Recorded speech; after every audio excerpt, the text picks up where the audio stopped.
one. Hey everyone, and welcome to another exciting edition of Fantasy Sports Review. Before I get started, I'd like to thank Phil Hardis for his contributions in the behind the scenes, directing our show and producing our show all at once. Phil, he's a staple hold here on Fantasy Sports Review. Can't say enough about him. Doing a great job. Thanks always, Phil. All right, before we get started, Week 10 is in the books, and it was a crazy, crazy week. We saw a tie, which we have not seen in almost 6 years. We saw the New York Jets again unravel right before our own eyes on the road, and Tim Tebow still not the starting quarterback, and some very good production out of Chris Johnson again. Guy's been really kind of stepping up the last few weeks. So all those Chris Johnson haters out there, you guys were definitely in for a surprise. All right, now to the bread and butter, Week 10.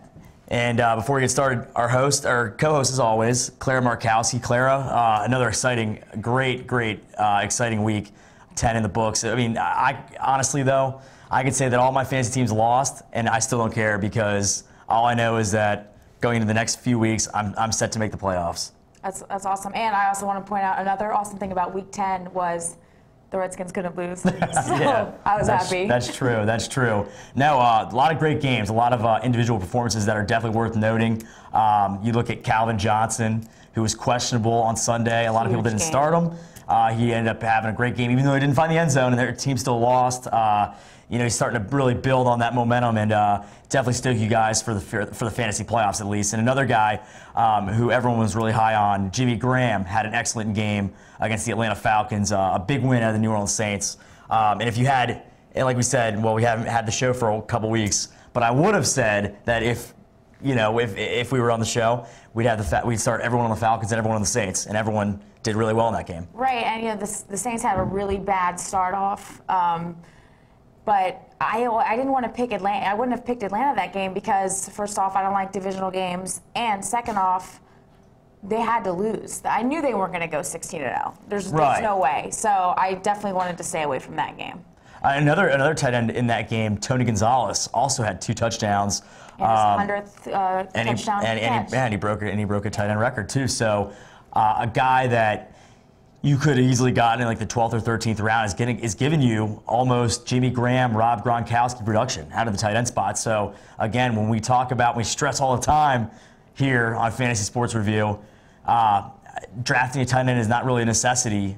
You always want to draft on the back end. So again, great job by Phil Hardis. He always talks about that, and it's really come through. You had Greg Olsen on your team, and he went undrafted in your league. I picked him up, I don't know, 2nd or 3rd round. He was still available, and he had 102 yards and 2 TDs. He was my high scorer, actually. Yeah. He had like 23 points, so again, was awesome. Tight ends don't really matter. So next year going in the draft, if you're going to draft Jimmy Graham or Gronkowski number 1 and 2, like some people did, you're probably not making the playoffs. So, but so some other games of note we want to talk about.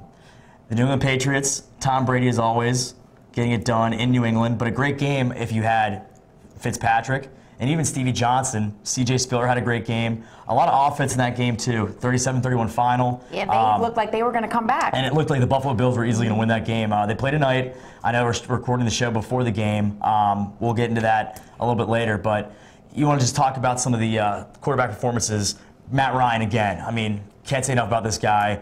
The first half, he threw for over 200 yards against the Saints. I know the Saints don't have the best secondary in the world, but this guy made it happen all over the field again. He's definitely, I'd say, along with a few other guys like Aaron Rodgers, and you might be able to throw out, Robert Griffin III or even Andrew Luck, who's been doing it. Matt Ryan's definitely been one of the top performers in fantasy. And he's, last year he didn't do anything. I remember you had him on your team last year, and you were always complaining about him. So he's definitely showed a huge difference from last year. And Atlanta's no joke. They're good. And then Roddy White again. Julio Jones is questionable going into the week. Expect Roddy White to do big things. Michael Turner again. They didn't really feed him the ball in the second half of the New Orleans game. That was kind of disappointed, especially when they had 1st and goal at the 3-yard line, or 1-yard line, I should say. How do you not, give the big guy, the ball there in that situation? But again, you want to talk about offenses if you have Falcons guys or Saints guys heading into this week, you're pretty good. So moving right along, running backs, Chris Johnson, we talked about him. He's been very disappointing in the last the first 3 or 4 weeks. Kind of coming on strong here in the latter part of the season. You got to like that as a fantasy owner. Oh, absolutely. Yeah. I mean, was it the first 4 or 5 games? He was doing nothing. I think he came on strong in game 6 and had a TD and a good running game. But, in Tennessee, they're surprising. I don't know if I would never touch them in a suicide pool because I don't know if they're going to win or they're going to lose. They'll win against, Pittsburgh but lose to easy teams. So yeah, Chris Johnson, I would definitely start him this week. Absolutely. I mean, you have to. And then Maurice Jones-Drew, you don't know if he's going to play this weekend. They say he's out again. Very disappointing for a guy you could have gotten in the 3rd, 4th round because you didn't know about his contract status. And some other guys to really look forward to. Michael LaShore, Adrian Peterson's having a heck of a season. Can't overlook that because a lot of guys I know we're picking him 2nd and 3rd round just because of his injury. They're like, is Toby Gerhart going to be the guy this year? Well, Adrian Peterson's showing why he's the best running back in the NFL. And Ridley from New England Patriots, I picked him very, very late, and he always has a great game for me. He always has double digits, so he's another one that I think. Oh yeah, and then you also look at if you want to talk about fantasy production going into the playoffs, Doug Martin, rookie out of Tampa Bay. Oh my God! I mean, he's an absolute beast. How can you overlook that guy? And then you also look at an improved team from last season, the Tampa Bay Buccaneers offense with Mike Williams and Vincent Jackson, even Josh Freeman. I mean, as a backup quarterback, you might get 250 to 300 yards per game out of this guy. But you look at the production in the running back spot from the Tampa Bay Buccaneers, and you've got to like what you've seen so far out of Doug Martin. And I just want to retract my steps real quick. Do not start Chris Johnson this week. Start him week 12 because they are on a bye. That was the other team on the bye, Phil. That's definitely a good pickup. And then we also talk about other fantasy performers that were on the cusp of should I pick this guy up or should I start this guy? Steven Jackson of the Rams goes into San Francisco, has a heck of a game. And I know you don't want to talk about that because you lost Survivor because they tied. That's another game we need to talk about. David Akers, he doesn't miss. Well, everyone, David Akers does miss. That's disappointing, too, because everyone was drafting him in like the 11th or 12th round. So we all, on Fantasy Football Review, we preach, guys, do not draft kickers or tight ends with your first 12 picks. Please. Doesn't do you any good. And I was gonna actually pick Denver against Carolina because Denver came off a shaky start too, and they're looking awesome. And I'm like, well, I can save Denver for next week. With this year in football, you never know who's gonna win. You have to go for the week. Like you can't base your pick on who next week. You know what I mean? No, you bring up a good point too because a lot of the times you think all right, well this team's due to come through. I mean, you look at the divisional games. I mean, obviously Denver's playing Carolina with Cam Newton not being the Cam Newton of old out of his rookie season. You'd think that Denver Broncos would struggle in Carolina. Maybe we're looking for Cam Newton to have a really good game. After Carolina coming off the big win against the Skins, too. Right, but they haven't been able to build on that momentum. Mm-hmm. And then D'Angelo Williams and Jonathan Stewart have been total disappointments thus far this season, too. Out of the running back spot, we kind of told you to stay away from the backup combos. The 2 guys that might split carries, and those were guys that we definitely said to look out for and watch out for. And if one guy gets injured, then definitely take a flyer on him. But so far, D'Angelo Williams and Jonathan Stewart just haven't lived up to their billing. And also with running backs too, you were saying start everybody on Atlanta and New Orleans. Don't really start any New Orleans running backs because they all split time. Right. Unless someone's on a bye, because I have Pierre Thomas and they both, I remember it was not last game, but 2 weeks ago, everybody had 60 yards. I think Chris Ivory had one extra touchdown, but yeah, New Orleans running backs, everybody splits carries. Yeah, you're right, and you definitely want to stay away from that, especially coming into the playoffs. I mean, because we do need to talk about the playoffs coming up. A lot of things to look forward to. Obviously, if you're already locked to make the playoffs, then congratulations. But if you're like me and some of my leagues, I'm kind of struggling. I'm on the cusp. I'm on the cusp. And it's like, do I start some of these guys that have been so inconsistent for me, or do I just go with the surefire guys like the Doug Martins, the Sean? Well, I have Sean Green on my team, and I also have Reggie Bush, and it's like, all right, well, Bush got fumbled in the first half. He got benched the rest of the game. If that happens again, I lose. And that I lose a significant amount of points. So just judging from that right there, it's like it's kind of scary because your season is being based off this one guy, and if he doesn't play one half, you're essentially out of the playoff race.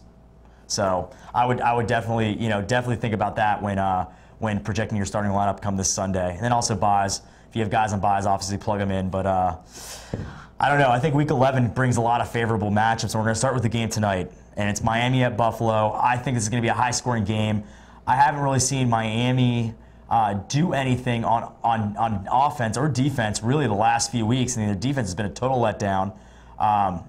2 weeks ago, you could have made, or 3 weeks ago, 4 weeks ago, you could have made a case that the Dolphins' defense was one of the best units in the NFL. But then in the last 2 weeks, they've really disappointed. So I think in this game, Buffalo needs to put on a show for their crowd.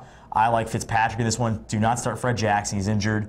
CJ Spurs is going to get all the carries. And then also, you have Stevie Johnson. He's been playing huge.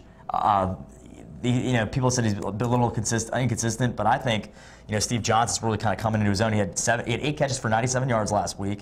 I mean, it's still pretty good. Didn't find the end zone against a porous secondary, but I think with the Miami quarterbacks being gimpy, I think he really takes advantage of that. I think Fitzpatrick has a big day. I agree. I'm going with Buffalo in this one. I mean, Miami came out and they essentially crushed the Jets, but as we just talked about, the Jets are not good this year. Yeah. And then they come out and get destroyed by Tennessee, and Tennessee's not that good team. So with Buffalo almost beating the Patriots last week, I'm going to go Buffalo with this one, and they're at home. I like that. Yeah, I definitely see Buffalo at home beating the Dolphins in a high-scoring game. Not that high-scoring, but I think the over/under is 45.5. I don't think it'll go over. So next game on the slate, Tampa Bay at Carolina. This is an interdivision game where you got to take the home team at all costs. But then again, Tampa Bay's been playing so well. They just came off that big victory against San Diego. They've beaten the Minnesota Vikings at just crushing teams so far. What do you think about this Carolina team? I mean, I know they're so inconsistent, but again, they have Cam Newton. It's kind of like 2 years ago when it's like, can you start Chris Johnson? Yeah, I'll start Chris Johnson because he's got the potential to break out and have a great game, and that's what everyone's kind of looking for with Cam Newton this season. And it's still late it is definitely late in the season, but I mean, he could have a game where he just tees off. You don't know yet, and throws for 300 yards and a couple of touchdowns. He'll have running touchdowns like he did against the Redskins. But Tampa Bay is on fire, and I don't see them losing to Carolina. No, I really don't see it either. I think I really think that this is going to be a tough game, but Tampa Bay gets it done at the end. I think Doug Martin really shows why he's going to be named the Rookie of the Year. He was my Rookie of the Year candidate coming into the season. I thought Robert Griffin III wasn't going to be as good as he was, but he's giving him a run for his money, definitely. But this guy, Doug Martin, just does it all. Catches the ball, blocks very well, rushes the ball, doesn't fumble, knock on wood, because I have him on my team and I don't want him to. And I think Tampa Bay's offense is vastly improved from last season. Yeah, and Tampa Bay has definitely gotten better, even from the beginning of the year. They only beat Carolina by 3 points in Week 1, so I think they're going to beat them by a lot more than 3. I think so too. Yeah, so I like Tampa Bay. Claire likes Tampa Bay. Finally agree on something. All right, well, the struggling Cleveland Browns are going to Dallas in a big game for Dallas. They need to win this game. Had a huge win against Philadelphia Eagles last week in Philadelphia. Tony Romo played pretty well again, but the Cleveland Browns are pretty sneaky. They haven't been blown out. They've really been playing a lot of teams close up until the fourth quarter. Played the Ravens close both games. They were leading in the fourth quarter against the Ravens at home 3 weeks ago. And then you look at this Dallas team; they're so inconsistent. So what Dallas team is going to show up? Is their offensive line going to hold? Are they going to be able to protect Tony Romo? Are they going to rush the ball with Felix Jones? Is Felix Jones going to fumble like he normally tends to? A lot of questions to be had in this game, but one thing's for certain: Trent Richardson starting for me and the Cleveland Browns this week, and that's going to be a huge game for him. Yeah, and DeMarco Murray for Dallas is still questionable. He's probably not going to play this week either. They said they've been practicing him a little bit, but again, does Tony Romo want to throw to the brown jerseys, or does he want to throw to the white and blue jerseys? Yeah, you're absolutely right. I think he's just so inconsistent. Yeah, he's super inconsistent. And the one thing that's really been killing the Dallas Cowboys all season long have been penalties. They're always backing themselves up 15 yards, and that makes it tough for a quarterback because that puts more pressure on Tony Romo, knowing that he's got to throw the ball and thread the ball in the middle of the field, where it makes it really tough for defenders to pick it off. So I think it's going to be a low-scoring game. I like the Browns to maybe cover the 7 or 8 points. Maybe not to win the football game, but to keep it close, especially in the fourth quarter. And look for Trent Richardson, I think their best offensive weapon, to really get it done. And look for maybe Josh Gordon and Greg Little to find the end zone. So I like that. That's what I'm kind of predicting is a 17-14 game. And start Felix Jones and start Des Bryant and start Miles Austin. You know what? Miles Austin's kind of disappointing. If you have a better option, I would definitely, if you're in between the two, definitely Des Bryant over Miles Austin, because Miles Austin, I've seen him drop a lot of passes this season. It's just been kind of tough. And to be honest with you, man, he just hasn't, I think, Clara, hasn't really solidified himself as that number one go-to guy this season. I think maybe it's injuries, maybe it's, I don't know. But I think Des Bryant's definitely the better receiver coming into this game. So I'd take Des Bryant. Des Bryant and Felix Jones definitely, because DeMarco Murray's still going to be out. Green Bay at Detroit? Yeah, well, Green Bay's coming off a bye, and you know what? They always play well coming off bye weeks. I think Aaron Rodgers is definitely well rested. I think he's looking to solidify that number one spot as a quarterback in the quarterback position in fantasy. And I think the Detroit Lions, their secondary is just so banged up and beaten down that I think Aaron Rodgers might throw for at least 350 and give you at least 3 scores. So if you have, if you have Randall Cobb, definitely start him. Definitely Jones, start him. Jermichael Finley, start him. If you have, I think this is an all-out game that Green Bay needs to win, and Detroit's really been struggling. Let's face it. They're struggling so bad. They got hurt. They got crushed by the Vikings on the road. They're going into Detroit where, it's going to be a hostile environment. But again, Green Bay's offense, they haven't been able to really slow them down the last 3 years. And what's going to make them stop right now? I think Green Bay's high octane offense is going to light it into Detroit. Yeah, and for me, I think Detroit is one of the most shocking teams this year, because they were good last year. They were looking like they were going to be awesome this year. People are double and tripling Calvin Johnson. Matt Stafford doesn't know where to go. I'm going with Green Bay in this one. I like Green Bay too, and I think you start Michael LaShore in this one. He's been playing pretty well. Very consistent running back. Obviously start Calvin Johnson. Matthew Stafford just been so iffy this season, up and down. I also like Titus Young. He's got a good, favorable matchup against the secondary of the Green Bay Packers. So some guys to really think about keying up and starting this week. And if you have some Detroit and Green Bay Packer players, you're kind of loving it. Jacksonville and Houston. Do we even need to talk about this? No, Maurice Jones-Drew. Don't start anybody on Jacksonville. Start everybody at Houston if you have them. I think you're absolutely right. I like that prediction. Arizona at Atlanta. It's going to be a tough game for John Skeleton. I think Arizona's coming off a bye. Arizona is coming off a bye week. I think it'll be a close game, relatively close game. I like Atlanta in this one still. They're coming off a tough loss on the road. I think they get it back together. Julio Jones is questionable. So if you have Julio Jones, maybe look for all their alternatives. And also, you got to love what Roddy White's been doing on your fantasy football team. I just think that this guy is one of the elite wide receivers in the NFL. Calling his team out 16-0, whatever. He's still making big plays. He'll continue to make big plays in this game. And Tony Gonzalez too. Michael Turner hasn't been getting that many carries, but I think that he finds the end zone once or twice in this game. I like Atlanta. I like Atlanta as well. Arizona's another team. They started off strong. They started off 3-0, and then pretty much dropped off from there. But you got to start Larry Fitzgerald because he's a main draft pick. Got to do it. He can tee off at any time. Start Larry Fitzgerald, definitely. I like that. And then Cincinnati at Kansas City. If you're a Kansas City fan, you had to win that game on Monday night against the Steelers. That was just a must-win. Matt Castle throws that interception in the overtime. The first 2 minutes, you're shaking your head like, "Oh my God, what the hell is he doing?" You're watching the game and you're like, "Wow, look at Matt Castle! Look at Matt Castle!" And then he throws an interception. You're like, "That's the Matt Castle that we know." I know, and he's such a and he's going to give you heart attacks all Sunday long. I know. Natalie loves him, but. She's not here, so we hate Pittsburgh. We hate Pittsburgh. So Cincinnati coming off of a huge win against the Giants. Andy Dalton has been one of the most surprising stories of all season. He's playing great quarterback. He's playing, throwing the ball all over the place. He had 3 touchdowns last game. I know he's had a couple 4-touchdown games. I'm actually starting Andy Dalton this week. I would definitely start Andy Dalton in this game. Ben Jarvis, Green Ellis, maybe stay away from, but definitely AJ Green and Andy Dalton are must starts. Jermaine Gresham also. Grisham, yeah. If you have a better alternative, that's like Jimmy Graham or Rob Gronkowski, you start Grisham. So Kansas City, just Jamal Charles, maybe Dwayne. I wouldn't even start Dwayne Bowe. No, he's been terrible this season. Passes, yeah, last game, and he triple teamed. Yep. So our home team is going up against the Philadelphia Eagles this week. Nick Foles making his first start ever as a Philadelphia Eagle and could be on pace to make many more starts in his future as an Eagle. Obviously, the guy out of Arizona did pretty well against the Dallas Cowboys when called upon. I thought that he really moved the ball. I might consider starting this guy because the Redskins' defense is that bad. Who?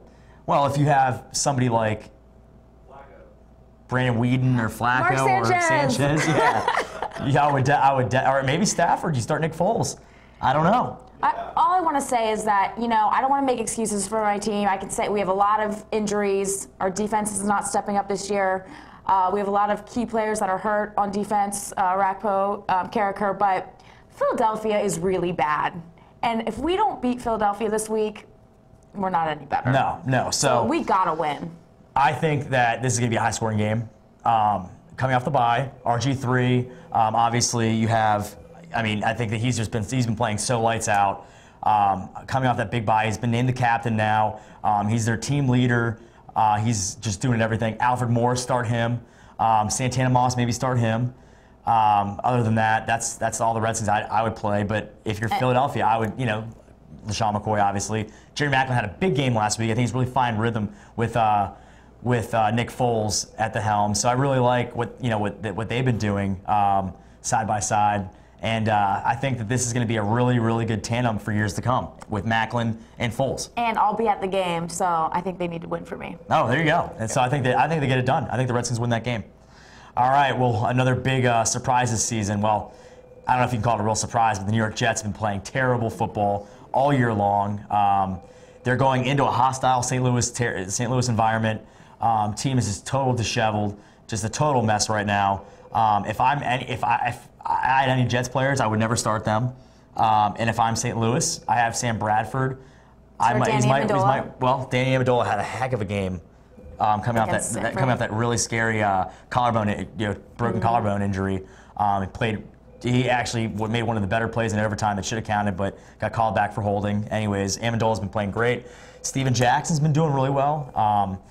But again, Sam Bradford, last game, he looked pretty good. So if you have, if it's a toss-up, I would definitely choose Bradford over any other candidate. And St. Louis might be a good suicide pick for you guys too, because you're out of it. So the Jets for the fans. Okay. For the fans. All right. See that you're a classy loser. You're a classy loser.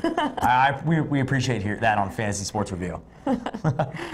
All right, well, yeah, that game's not going to be that great of a game. I definitely wouldn't watch it, but if you're a Jets fan or Rams fan, you obviously will. New Orleans at Oakland. I think this might be a trap game for New Orleans. They come off that big win. They're going to Oakland that hasn't been doing that well this season. Carson Palmer has been lighting up. Darius Hayward-Bay has really come on strong. The last two games after that brutal injury he took in Week 5, he's been playing awesome. Denarius Moore has been playing great. And then always, you're always thinking Darren McFadden, but where's he been? No, yeah, he's been doing awful this year. I don't know. Oakland is pretty bad this year. I think New Orleans wins this in a landslide. I'm going to go against you. I like the home team in this one only because I think it's going to be a letdown game for, I think, definitely for the New Orleans Saints. I think Drew Brees still lights it up. I like him. I like Lance Moore to start. Marquise Colston. Don't start any of the running backs, like Clara said, because you never know who's going to play. Mm-hmm. But yeah, I really think it's going to be a tough game for New Orleans going into a hostile Oakland environment.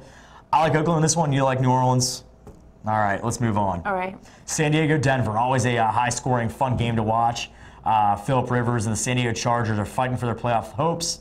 Going into Denver, where Peyton Manning has just been taking and lighting it up for the Broncos this season. Claire, what do you think? What do you see in this game? I think I love the tandem of Peyton Manning and Eric Decker. I think every single game they've been playing well with each other. Demaryius Thomas is gimpy. I know he got hurt in the second quarter of the Carolina game last week, so maybe take a flyer on him this week and start somebody else. But you gotta like what the Denver Broncos offense is doing. You'd start Peyton Manning, start Eric Decker. I agree. I have Eric Decker on my team, and he's just been awesome with fantasy. And I like Denver in this one. They've been lighting it up. And remember, San Diego was 24-0. Yeah. Going at so when maybe they some played revenge, before. maybe. Yeah, but Denver's on fire. I'm going Denver. Well, and Phillip Rivers is Phillip Rivers going to throw 4 interceptions or have a good game? Who knows? Who knows? But I do agree with you. It's going to be a tough game for San Diego. I like Denver in this one. I think one of the best matchups, I think, of the fantasy slate is the Indianapolis Colts going into the New England Patriots. I can't wait to see what Andrew Luck does against this New England Patriots team that's had just a terrible, terrible job stopping the pass. Andrew Luck's been playing great football as a rookie. You know, you can make a case between who the better quarterback is, RG3 or Luck. I think so far Luck's got the upper hand, only because his team's doing so well. His team's 6-3. And just a total he has great Reggie turnaround. Wayne. And Reggie Wayne, I mean, I said it too. A total resurgence by this guy. He's having a career year, and I think it's only because of the rookie Andrew Luck who's been doing so well. Yeah. Indy and New England. Indy played awesome at Jacksonville, but that's not really saying much. I think New England has this one. I think New England does win too. I think it's going to be a close game. I think it's going to be a fun game to watch. I think a lot of points are going to be scored. I think Tom Brady does, plays like Tom Brady does. Mm-hmm. Gronkowski's going to give you, you're going to get added Gronkowski. Start Tom, start Gronk, start Ridley for sure. Absolutely. And then the Sunday night game, Baltimore-Pittsburgh, would be a great matchup only if Ben Roethlisberger was playing. He's not. I know. Byron Leftwich gets to start at quarterback, and what can we expect out of this offense? This Pittsburgh offense, I don't see much. I mean, the Ravens defense is still the Ravens defense. Even without Ray Lewis? I wouldn't really start any Pittsburgh guys. You maybe could start Ray Rice. I mean, definitely start Ray Rice. But start Bolden. Yeah, start Bolden if you have a flex or number 2 guy. If someone's hurt, start Torrey Smith. I like Torrey Smith too. Yeah. I mean, 2 valuable options for you. Pittsburgh still is a stingy Pittsburgh defense even without Troy Polamalu. So I think it's going to be a low-scoring game. And then the Monday night game between the Bears going into San Francisco, Jason Campbell getting the start for Jay Cutler. San Francisco already says they're going to start. They plan on starting Alex Smith. It's going to be a low-scoring game. Chicago has the best defense in the league. I think so too. We saw it on Sunday night when they really stopped the Houston Texans. Even though they lost that game, they still played great. Their defense is led by Charles Tillman, who's probably going to be the defensive player of the year. Again, if you have both defenses start them, offense-wise, you don't really know what you're going to get out of any of those players. Matt Forte. So yeah. And Frank Gore. That's pretty much it. Well, that, Clara, wraps up the Week 11 preview. Thanks again to Phil Hardis for directing our show. And for Clara Markowski, I am Rob Castro. We'll see you here next week on Fantasy Sports Review. Bye-bye, everyone.